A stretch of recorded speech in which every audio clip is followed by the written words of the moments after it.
Qarabağ döyüşlərində, keçən aprel döyüşləri adlandırdığımız Azərbaycanın ordusunun nə qədər qüdrətli olduğunu göstərən aprel döyüşlərində böyük şücaət göstərmiş və ayağı və gözünü vətən uğruna fəda eləmiş bir zabitimizdir. İlk olaraq ona söz vermək istəyirik. Həm öz haqqında məlumat versin, həm də vətənpərvərlik hissini aşılamaq üçün bizə bir daha təsvir edin. Belə bir tədbirin təşkilatçılığı üçün kursun rəhbəri sizə çox təşəkkür edirəm. Həqiqətən də bugün lazımlı bir mövzudur, vətənpərvərlik. Buna keçməmişdən əvvəl mən icazə versəz özümü təqdim eləyərdim. Mən özüm hal-hazırda ehtiyatdayam, baş leytenantam.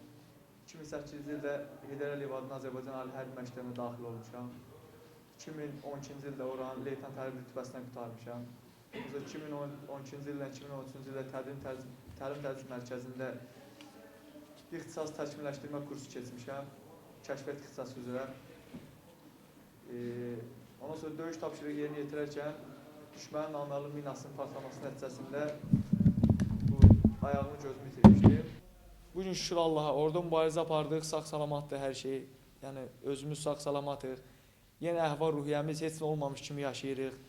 Belə götürəndə vətən üçün itirilən heç bir şeyi də nəinki, mən heç kim itki saymamalıdır. Yəni, nə qədər ki, torpaqlarımız işğaldadır, biz o əhval-ruhiyyədə olmalıyıq ki, torpaqlarımız geri qayıtmalıdır.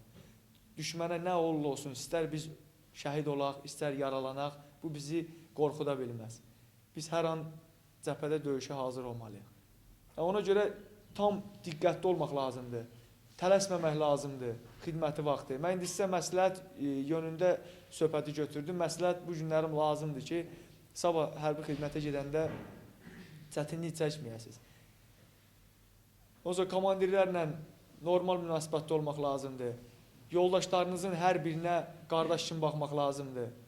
Mən durum, mən bundan böyüyəm, mən bundan biraz qolum güclüdür. Bunu istədiyim şəkildə yönləndirim, yox. Orada cəbhədə hər bir şəxs qardaşdır. Nəinki cəbhədə, ümumiyyətlə, Azərbaycanda hamı qardaşdır. İnternet, sosial şəbəkə, ancaq fikir, zikir, hamısı oradadır. Hər şeydə yaddan çıxırdı. Baxır, bu günlərim, nə bilim, müğənni saçın belə daradı, gedir özündə yoxlayır, qəşəy alındı, yox. Mən özünüz istiqamətləndirin. Mən sadəcə elə ürəyimdən gələnləri sizə dedim. Yəni, qalanı sizin öz öhdənizə, öz istəklərinizə.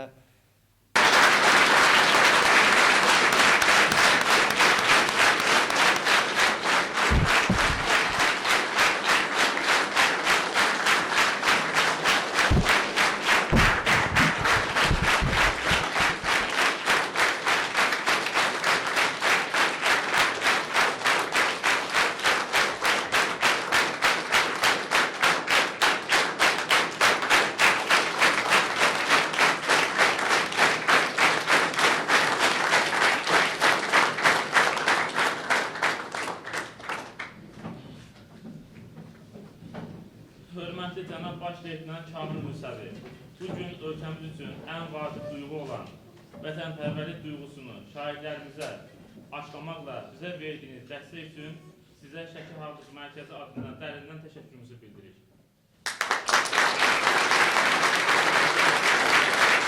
Ona aydınlıq gətirməyə, yəni buradayam, hazıram.